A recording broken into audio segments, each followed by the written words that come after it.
Antes que eu saia correndo aqui, porque a tarefa não é fácil, mas a gente crê que é o Senhor quem fala nessa manhã, né? Vamos todos, em um mesmo espírito, abrir as nossas Bíblias lá em Filipenses. Filipenses no capítulo 2, dos versículos 1 ao 11.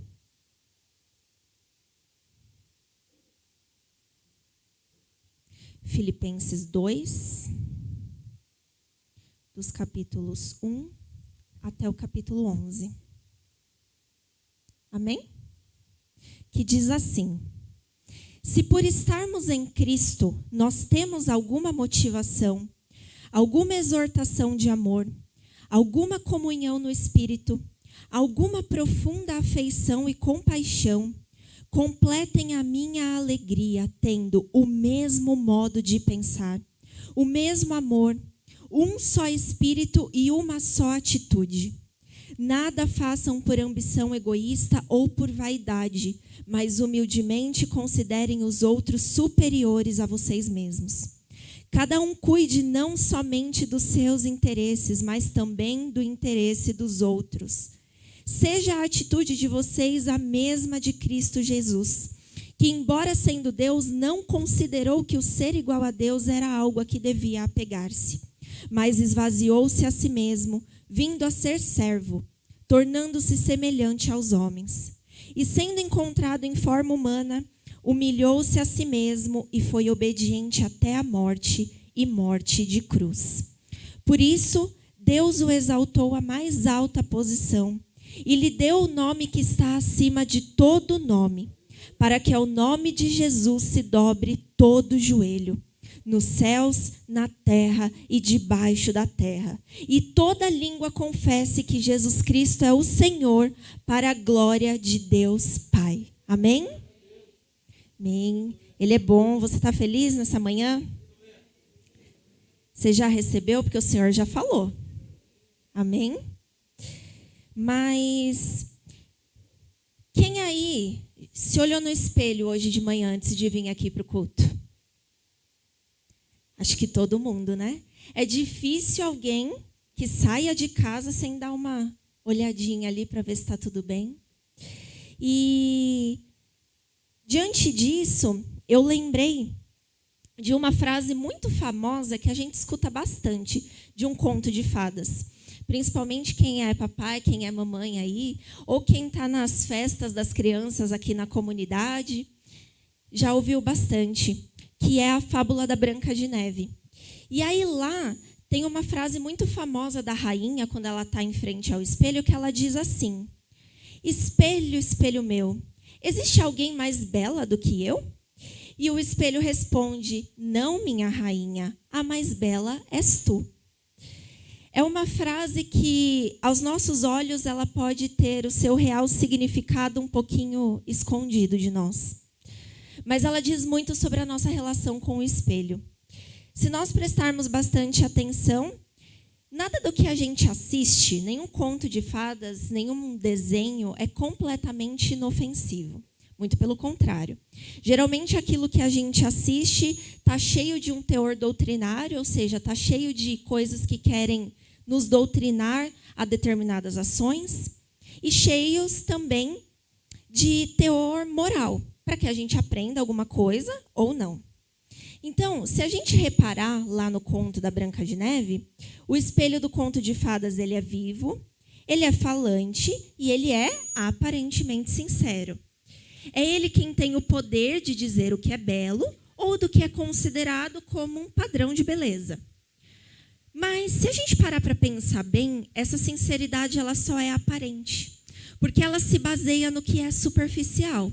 Ela não se aprofunda, ou seja, ela desconsidera os reais atributos do que é considerado para que alguém seja realmente belo. E só para que vocês entendam, eu fui um pouquinho mais a fundo. E o conto da Branca de Neve, ele foi escrito lá inicialmente no século XIX. E ele se caracteriza, né, esse século, pelo século da afirmação de teorias eugenistas. O que é isso? O que é esse palavrão? Isso significa que eles buscavam comprovar uma supremacia branca europeia. Ou seja, eles buscavam legitimar quem era branco para, desse modo, instituir o racismo. E é muito significativo, se a gente pensar, que o conto ele se adequa muito a essa narrativa. Primeiro, a cor branca dando o nome à personagem principal, Branca de Neve. Ou seja, existia um padrão de beleza sendo imposto desde a infância. E, infelizmente, existe um padrão sendo imposto até hoje. Então, a Branca de Neve, ela não fere a dignidade da rainha porque ela fundou um novo padrão de beleza. Não, porque ambas eram brancas. Mas ela fere a dignidade da rainha por ocupar um lugar na preferência de quem tinha o poder. Ou seja, na preferência do espelho. E no decorrer da história, né, cria-se uma rivalidade, cria-se uma competitividade tamanha que gera lá no final, que gera no desfecho, um desejo pela morte da Branca de Neve. Então, é como aceitar que tudo é válido para conseguir atingir o padrão que é desejado. Mas não é. Ou seja, esse padrão de beleza que foi imposto, ele é responsável até hoje por traumas, por relações distorcidas, por muita superficialidade, por não aceitação, a gente não aceita quem o Senhor nos fez, por inúmeros casos de racismo. Enfim, se nós pararmos para pensar, o discurso do espelho, ele foi sendo embutido, ele foi sendo colocado nas nossas vidas com um valor sociocultural muito grande. O que isso significa? Os nossos olhos foram doutrinados para olhar um padrão. Então, para a gente, para o mundo, é só um padrão que serve. Para vocês terem uma ideia, o nosso cérebro, ele interpreta o que é belo e o que não é por noções de simetria, por formas, por linhas, por cores, pelo volume, pela proporção, ou seja, por tudo aquilo que está no exterior, por tudo aquilo que é singular, por tudo aquilo que o seu olho consegue alcançar. E é tão pouco, não é? Aquilo que o nosso olho consegue alcançar é muito pequeno, é muito superficial. E atualmente, agora vamos trazer isso aqui para a nossa vida. Atualmente, isso tem sido muito mais evidenciado com o surgimento das redes sociais e com o surgimento de uma exposição exagerada. Nós estamos assistindo e nós estamos reproduzindo o que nós vemos, ou seja, os padrões, eles têm servido na nossa vida como um espelho. A gente olha e a gente deseja copiar. E aí eu te pergunto, você se olhou no espelho hoje lá de manhã? Você já parou para pensar o que é esse espelho que você usa para se olhar todos os dias? Para se arrumar lá de manhã todos os dias? O espelho nada mais é do que um reflexo. Quando a luz bate, a imagem é projetada e o seu cérebro consegue enxergar. Ou seja, espelho é tudo aquilo que gera uma imagem refletida pela luz. Certo? Ou seja, espelho é tudo aquilo que gera uma imagem refletida pela luz. O que nos dá a certeza de que sem luz é impossível a gente enxergar. Por isso, a verdade é que querer refletir o que essa sociedade atual tem nos mostrado como padrão é muito cruel. É muito cruel porque não se sustenta. É porque ela tem um descompromisso com a vida real. Esse padrão tem um descompromisso com aquilo que é profundo no ser humano e com aquilo que deveria realmente importar. São padrões fakes, são padrões cheios de maquiagem, são padrões cheios de máscara e de filtros. Os espelhos mágicos lá da vida real, eles têm exercido um poder moral e um poder emocional tamanho, exacerbado, exagerado sobre as nossas vidas. Por isso que é urgente que nós, eu e você, nós, os filhos do Deus Altíssimo, nós desenvolvamos novas formas de olhar para aquilo que nós desejamos refletir. Amém? E, graças a Deus, existe um alguém que vem para desconstruir todo esse conceito tão superficial que o ser humano criou do que é belo. E ele vem para nos mostrar o que realmente nós precisamos nos importar ao ver a nossa imagem refletindo. E esse alguém é Jesus Cristo. Aquele que veio entre nós quebrando padrões, vencendo paradigmas e instituindo um novo conceito de ser humano que serve para o Pai. Lá em Isaías 53, diz assim: ele não tinha qualquer beleza ou majestade que nos atraísse, nada em sua aparência para que o desejássemos. Contudo, ele fez a vontade do Pai, o que realmente importa. Então, meus queridos e minhas queridas, para ele, pouco importa a cor da sua pele, pouco importa a simetria do seu corpo ou o tamanho dos seus músculos, porque tudo isso foi ele quem planejou para você. E é essa diversidade, e essa pluralidade que faz a criação ser tão linda como só ela é. Mas ao te olhar, ele deseja ver mais do que esse rostinho bonito que ele mesmo planejou, porque nós somos lindos, né? Porque o Senhor nos fez, nós somos a sua imagem, então nós somos lindos. Mas ele deseja ver mais do que isso.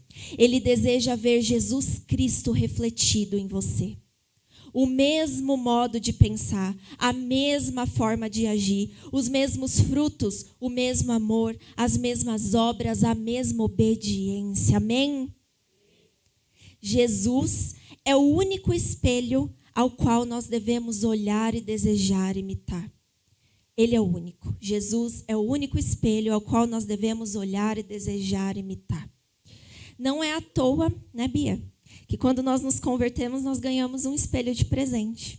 Nós temos ouvido isso bastante aqui. Isso é porque conversão significa mudança de rota. Conversão significa mudança de direção, significa transformação de mente, mudança na forma ou na natureza, mudança de valores, mudança de hábitos e de visão. Isso é para que, ao se olhar no espelho todos os dias pela manhã, você já não veja mais o seu próprio reflexo nele, mas você veja a imagem do Cristo vivo refletida sobre você. Amém? Desde o princípio, quando Deus nos criou, ele nos criou a sua imagem e a sua semelhança. Porque o projeto original era que com ele nós parecêssemos. Isso está lá em Gênesis 1:27, que diz assim: criou Deus o homem à sua imagem. A imagem de Deus o criou, homem e mulher os criou. E aqui não se trata só da aparência física, não se trata só do parecer externamente. Aqui significa a totalidade da semelhança. É parecer no jeito, é parecer no agir, é parecer no ser, no pensar, em tudo, em todas as coisas. Enquanto o espelho mágico lá do mundo, ele vai falar na tua vida através das redes sociais, através de um consumismo desenfreado, através de um racismo estrutural, através de injustiças, tentando te convencer a seguir um padrão que exalta você mesmo e te faz correr incansavelmente atrás dele, sem olhar para os lados e sem olhar para as necessidades dos outros. Na sua vida, não. Na sua vida é diferente, eu creio. Que na sua vida, na minha vida, esse espelho é o Espírito Santo. Ele é a luz que reflete e que te faz enxergar.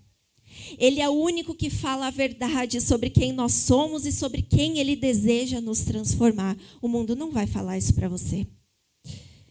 O reflexo dele é um reflexo que vai na contramão do que a teoria do espelho nos ensina.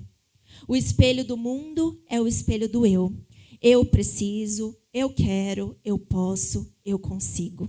Se você ligar a televisão lá e você enxergar os comerciais hoje, se você prestar um pouquinho de atenção, você vai ver que tudo é projetado para que você ache que você pode, que você precisa, que você merece. Mas o espelho da verdade, em contrapartida, ele vai dizer para você: me imite, se pareça comigo. Sai de dentro de você mesmo, faça algo por alguém. Se arrependa, mude, seja grato por aquilo que eu já fiz por você. Sede meu imitador, meus pés e minhas mãos nessa terra.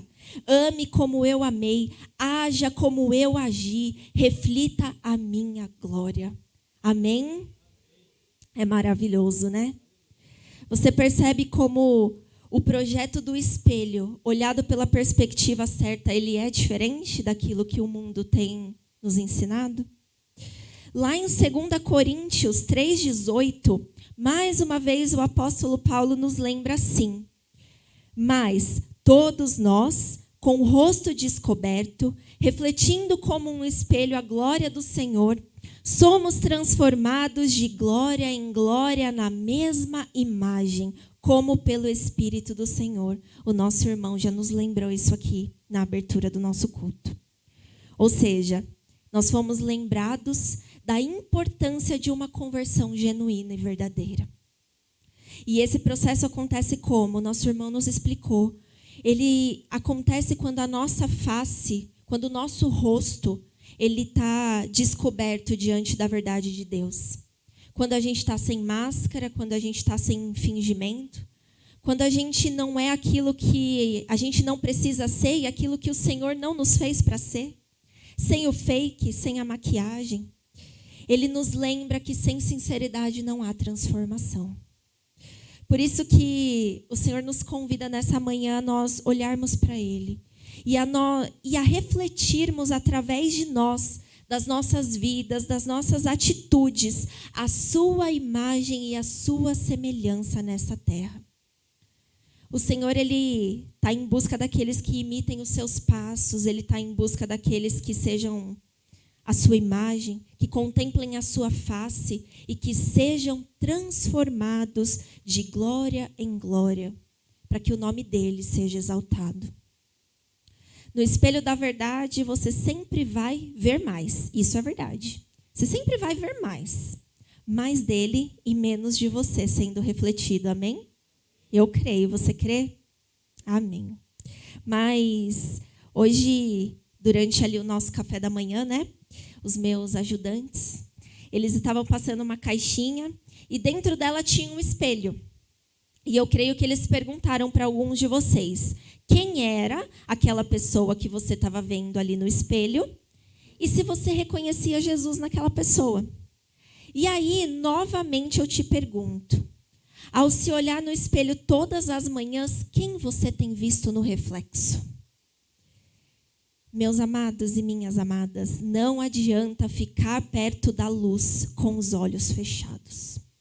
Não adianta ficar perto da luz com os olhos fechados, porque você não vai ver aquilo que você precisa ver.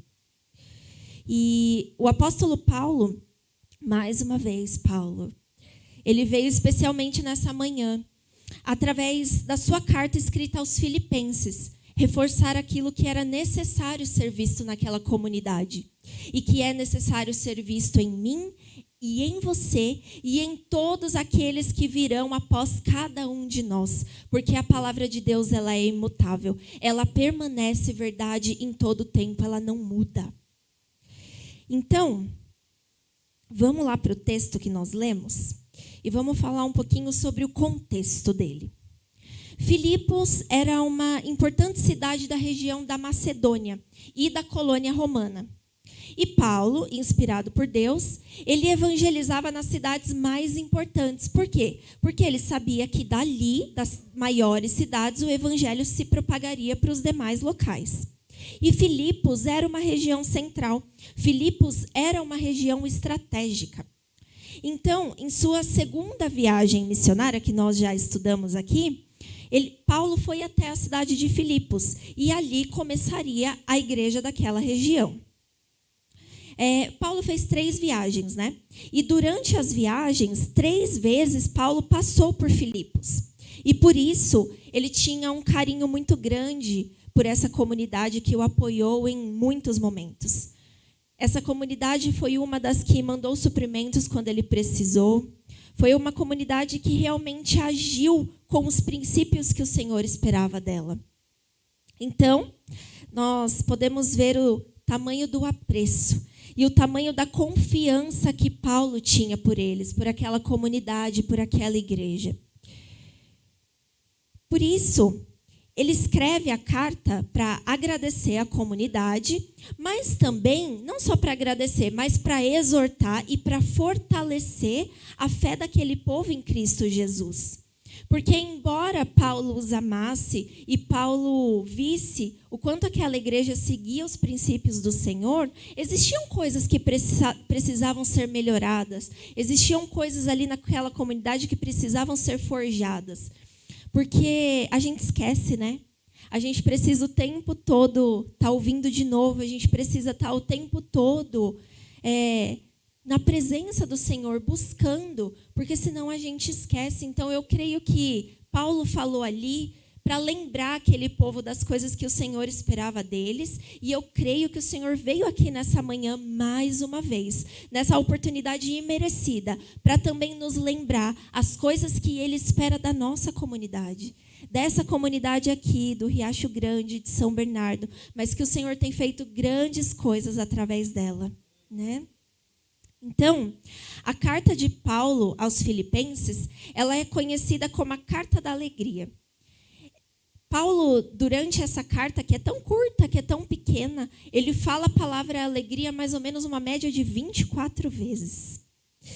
Por quê? Porque em todo tempo Paulo exteriorizava, em todo tempo ele falava da sua alegria, ele falava sobre o seu contentamento, sobre a felicidade que o seu coração se encontrava com aquele povo.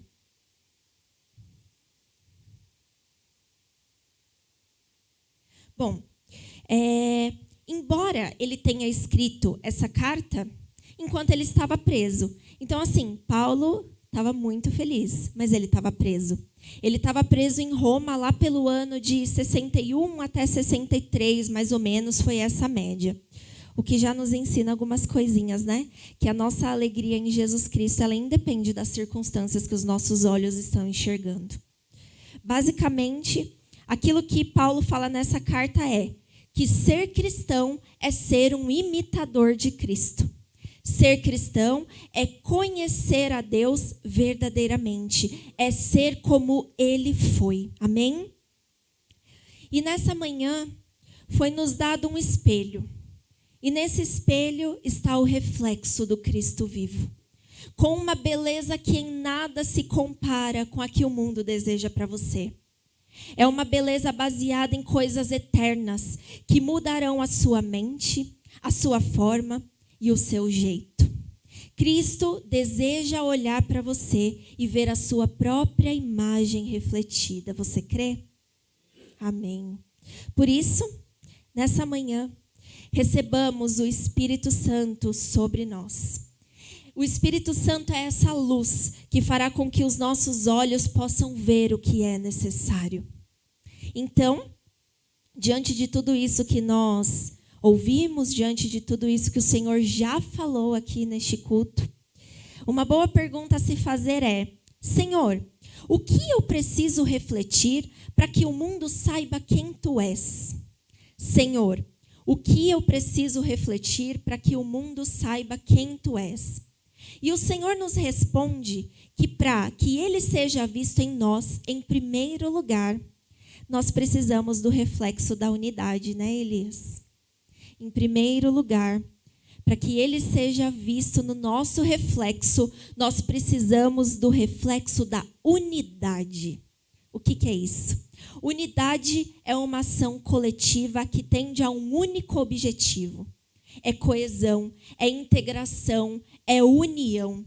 Unidade significa que cada um abre mão do seu pensamento próprio para caminhar junto numa mesma visão, num mesmo propósito. No versículo 2, o apóstolo Paulo diz assim: completem a minha alegria, tendo o mesmo modo de pensar, o mesmo amor, um só espírito e uma só atitude. Ou seja, unidade é o propósito de Deus para o seu povo. Enquanto o projeto do mundo é o projeto do eu, o projeto do reflexo de Cristo é o projeto do nós.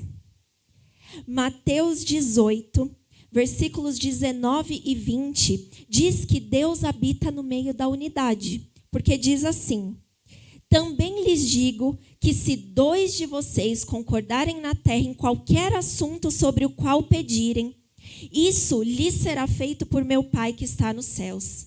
Pois onde se reunirem 2 ou 3 em meu nome, ali eu estou no meio deles. Quantas vezes o Senhor já honrou a oração e o clamor desse povo aqui quando em unidade? Quantas vezes? Né? Nós temos reflexos aqui da oração de um povo que num mesmo espírito e que num único clamor orou e o Senhor ouviu.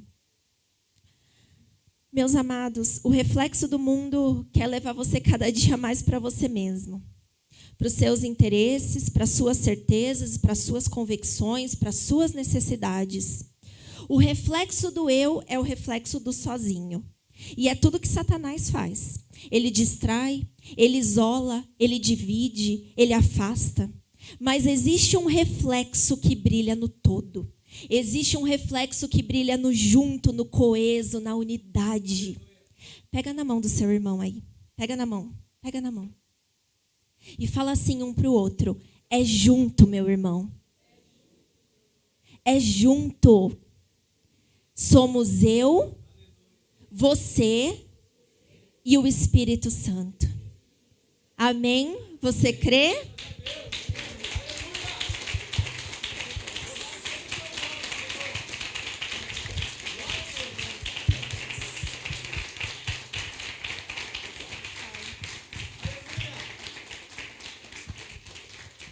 Amém.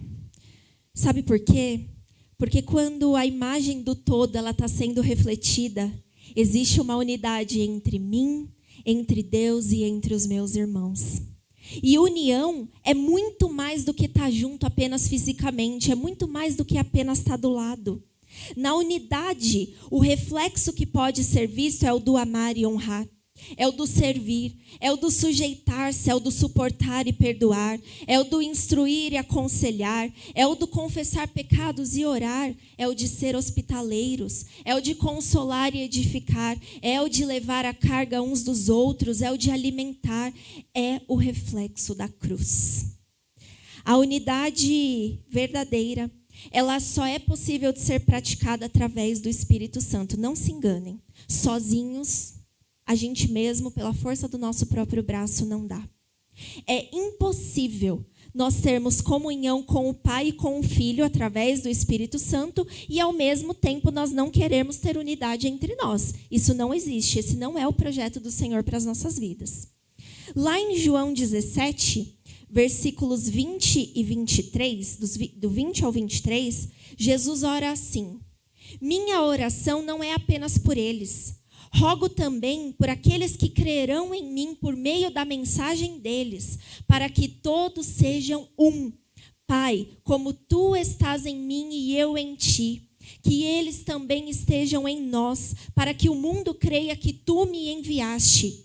Dei-lhes a glória que me deste, para que eles sejam um, assim como nós somos um, eu neles e tu em mim.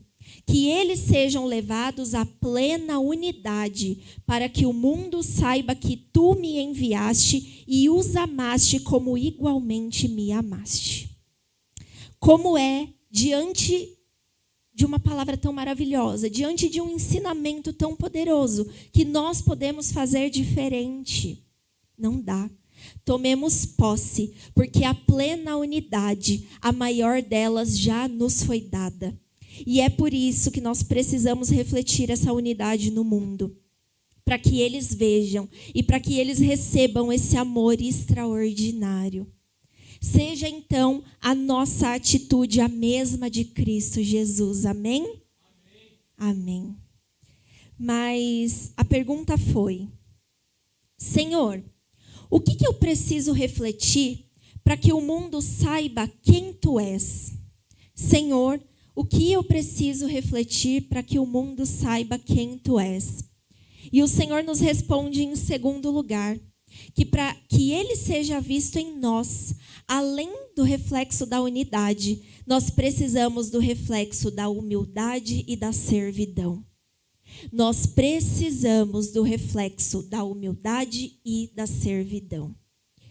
O texto fala, nos versículos 6 e 7, que embora sendo Deus, ele não considerou que o ser igual a Deus era algo a que devia apegar-se, mas esvaziou-se a si mesmo, vindo a ser servo, tornando-se semelhante aos homens. Qual foi o pecado original? O pecado original foi o querer ser igual a Deus. E aqui, o ser igual que o texto fala, ele não está ligado à imagem, ele não está ligado ao externo, mas ele está ligado ao poder. Ele está ligado à sensação de domínio. Isso é o contrário do projeto que Jesus veio para instituir. Jesus foi tudo o que é contrário ao orgulho, à ganância, tudo que é contrário ao poder. Ele morreu por nós, ele morreu por mim, por você, para aniquilar o pecado original, que foi o quê? O pecado da soberba. O conceito de esvaziar-se é algo muito lindo, mas também é algo muito complexo e muito difícil. Esvaziar é desocupar. Esvaziar é tornar vazio. É esvaziar para que uma coisa dê lugar à outra. É o conceito de se negar. É o conceito de morrer para si mesmo. Nada mais é do que o conceito da cruz. É negar o nosso orgulho, é negar o nosso egoísmo, é negar a nossa justiça, a nossa bondade, a nossa capacidade, o nosso mérito, a nossa utilidade, a nossa força, a nossa paz, a nossa alegria. Ou seja, é abrir mão de tudo aquilo que é nosso. É abrir mão do nosso próprio reflexo. Se há algo em nós que ainda seja nosso, então nós não nos esvaziamos de nós mesmos. Então, plenamente, nós não nos esvaziamos, porque quando nós nos esvaziarmos, existe apenas um reflexo que vai ser visto em nós. Humildade é saber que nós não temos nada de bom em nós mesmos que não venha dele. Humildes são aqueles que reconhecem que em tudo que fazem, em tudo que pensam, em tudo que praticam, que a glória não é de si mesmo, mas a glória é do seu Pai que está no céu. Amém? Sabe por quê? Porque dele, por meio dele e para ele são todas as coisas. A ele, pois, a glória eternamente. Amém? Amém. Jesus foi aquele que de um mar se reduziu a uma gota. Ele viveu entre nós sendo 100% Deus e 100% homem. Mas em tudo ele foi irrepreensível, em tudo ele foi puro, ele não pecou. Ele morreu para si mesmo, para nos mostrar que o maior exemplo de humildade que o mundo já conheceu foi ele. Se nós quisermos ser maiores em algo, então que nós sejamos maiores, os maiores servos como ele foi. Se nós quisermos ser maiores em algo, então que nós sejamos os maiores servos como ele foi. Aquele que serviu em amor em todo o tempo que esteve entre nós. Eu ganhei um livro muito especial semana passada, e o Senhor ele já planeja todas as coisas, ele sabe de todas as coisas, né? E esse livro ele chama A Imitação de Cristo, de Tomás de Kempis. E num desses trechos, é um livro maravilhoso, ele diz assim: aquele que conhece bem a si mesmo torna-se insignificante aos seus próprios olhos e não se satisfaz com os louvores humanos. Se eu soubesse de tudo que há no mundo, porém me faltasse a caridade, de que me importaria isso diante de Deus? Se você acha que sabe e entende bem muitas coisas, lembre-se que muito mais são as coisas que você desconhece. Portanto, não exiba sua sabedoria, mas admita sua ignorância. Por que pretende ser alguém maior do que os outros quando existem tantos mais sábios e cultos do que você? Se você deseja aprender e apreciar algo que vale a pena, então ame ser desconhecido e que não o considerem. Não há melhor e mais útil conselho do que conhecer-se verdadeiramente e desprezar-se. Pensar em si mesmo como nada e sempre pensar bem dos outros é a prova da melhor e mais perfeita sabedoria. E ainda que você veja alguém cometer um pecado abertamente ou cometer faltas graves, nem assim deve julgar-se melhor, pois não sabe por quanto tempo permanecerá no bem. Todos os homens são fracos, mas você deve admitir que ninguém é mais fraco do que você. Muito verdade, né? Que nós possamos tomar isso para as nossas vidas. Humildade e serviço. É isso que precisa refletir em você. Então, nessa manhã, o Senhor veio para nos dar mais uma oportunidade, para a gente se livrar de tudo aquilo que nos faz exaltar-nos, a nós mesmos, mas para a gente se apegar a tudo que é dele, a tudo que dá glória, a tudo que exalta somente ao nome dele. Amém? Ele é maravilhoso. E ele não para, né? Ele continua falando com as nossas vidas. E a pergunta foi: Senhor, o que eu preciso refletir para que o mundo saiba quem tu és? Senhor, o que eu preciso refletir para que o mundo saiba quem tu és? E o Senhor nos responde em terceiro e em último lugar, que para que ele seja visto em nós, nós precisamos do reflexo da obediência e da fidelidade. Nós precisamos do reflexo da obediência e da fidelidade. Os versículos 8 e 9 dizem que, sendo encontrado em forma humana, humilhou-se a si mesmo e foi obediente até a morte e morte de cruz. Só para vocês terem uma ideia, a morte de cruz no Império Romano era uma das mortes mais terríveis. Era uma das mortes mais desprezíveis que um ser humano poderia ser condenado. Ela era direcionada às piores pessoas e aos crimes mais terríveis. Era uma morte tão horrível que os próprios cidadãos romanos não podiam ser condenados a ela, somente aqueles que eram estrangeiros. E Jesus, o nosso Jesus, foi submetido à humilhação da morte de cruz.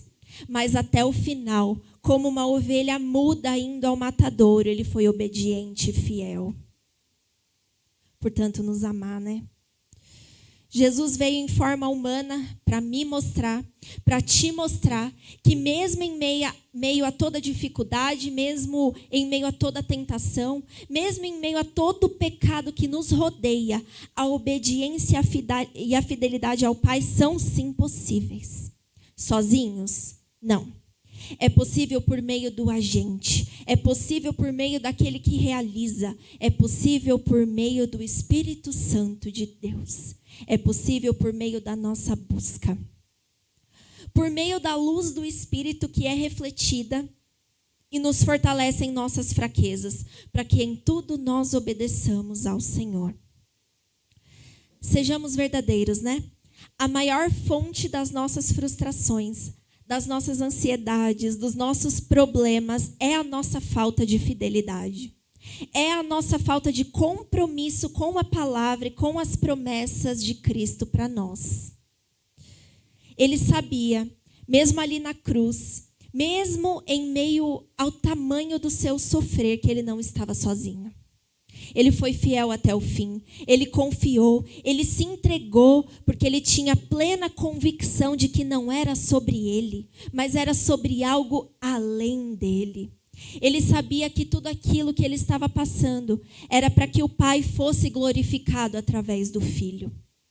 Jesus, em tudo, foi obediente. Porque a obediência, ela vem do confiar. A obediência, ela vem do conhecer. A obediência, ela vem do amar. Se nós realmente e profundamente amamos a Deus como nós louvamos, como nós cantamos, como nós falamos, assim como Jesus amava ao Pai, nós vamos obedecer aos seus mandamentos. Nós vamos obedecer a sua palavra. Não tem como ser diferente. A obediência, ela é um dos princípios que nos afasta do pecado. Quando você olha no espelho e você não gosta do que você vê, o que você faz? Ou como você se sente? Ou você tenta mudar algo, ou você se sente inseguro consigo mesmo, ou com aquilo que os outros vão dizer, ou que os outros vão pensar de você. Mas ao se olhar no espelho e ver o reflexo da obediência em você, ele produzirá a confiança necessária para que você viva os seus dias, sabendo que a sua vida está segura e firme na mão daquele que tem o melhor para você. Você precisa crer, você precisa tomar posse disso. E sabe, é mais do que sequer você possa imaginar. A palavra diz que olho nenhum viu, ouvido nenhum ouviu, mente humana nenhuma imaginou que Deus preparou para aqueles que o amam. E amar a Deus consiste em obedecer e ser leal a Ele. Lealdade é algo que não pode ser imposta. Lealdade é um ato de liberdade, no qual cada um escolhe a quem quer oferecer o seu comprometimento e o seu respeito. Então a escolha cabe a nós. Em quem ou no que nós estamos depositando a nossa total fidelidade e a nossa obediência. O capítulo, ele termina dizendo que Deus o exaltou à mais alta posição e lhe deu o nome que está acima de todo nome. O caminho da exaltação é o caminho da humildade. E ser exaltado não é aquilo que nós consideramos como exaltação, mas é ver a glória de Deus sendo propagada através de cada um de nós. Um pouquinho mais para frente do texto que nós lemos, lá em Filipenses 3, dos versículos 7 a 8, o apóstolo Paulo, ele sintetiza, ele fecha muito bem dizendo assim, que o que para ele era lucro, ele passou a considerar como perda por causa de Cristo. Tudo é perda comparado com a suprema grandeza do conhecimento de Jesus Cristo. Quem somos nós para exaltarmos a nós mesmos? Diante daquele que merece que os nossos joelhos se dobrem e que em todo o tempo confessemos com a nossa boca, mas não só com palavras, mas com atitudes e naquilo que refletimos quem é o Senhor. Quem somos nós? Nada daquilo que o Senhor nos pede é pesado. Nada daquilo que o Senhor nos pede é um fardo. Com Cristo tudo é baseado no amor. E portanto nos amar. E portanto se importar conosco, Ele deixou a sua palavra viva e eficaz. Para nós meditarmos, para nós aprendermos e para nós obedecermos. Eu finalizo com Deuteronômio 30. Dos versículos 11 a 14, que diz assim: o que hoje estou ordenando a vocês não é difícil fazer, nem está além do seu alcance. Não está lá em cima no céu, de modo que vocês tenham que perguntar: quem subirá ao céu para trazê-lo e proclamá-lo a nós, a fim de que lhe obedeçamos? Nem está além do mar, de modo que vocês tenham que perguntar: quem atravessará o mar para trazê-lo e, voltando, proclamá-lo a nós, a fim de que lhe obedeçamos? Nada disso. A palavra está bem próxima de vocês, está em sua boca e em seu coração, por isso vocês poderão obedecer-lhe. Amados, ele já fez o sacrifício maior da obediência. Agora, continuar implantando o seu reino e a sua justiça, a fim de que o seu nome seja glorificado, é conosco, é comigo, é com você, amém? Então, o apóstolo Paulo, nessa manhã, nos lembra que nós já estamos em Cristo. É uma convicção. E saber que se estamos em Cristo, a causa é maior. É para além de nós mesmos. É para além de um padrão imposto pelo mundo que deseja exaltar a nós mesmos. E por isso nós já temos motivação. Nós já temos amor, nós já temos comunhão. Mas para que a alegria seja completa, falta algo. Ao olharmos para a nossa imagem, nós devemos ver refletida nela não mais nós mesmos, mas a imagem do Cristo vivo sobre nós. Onde há unidade entre Cristo e entre os irmãos, tendo o mesmo modo de pensar, o mesmo amor, um só espírito e uma só atitude. Onde o reflexo é o da humildade e da servidão, reconhecendo que tudo é dele, é por ele e é por meio dele. E por isso nos diminuímos e servimos em amor, como ele mesmo serviu. E além disso, para que o mundo reconheça, é necessário que em nós seja visto o reflexo da obediência e da fidelidade. Em um mundo que é fiel a tantas coisas e a tantas pessoas, nós, os filhos de Deus em liberdade, Decidimos ser obedientes e fiéis à palavra e aos mandamentos de Deus. Amém? Você entendeu essa palavra? Você recebe essa palavra? Você quer refletir a imagem do Cristo vivo na tua vida em todo o tempo e por onde você for? Então aplauda Ele, porque a glória é para Ele. Amém?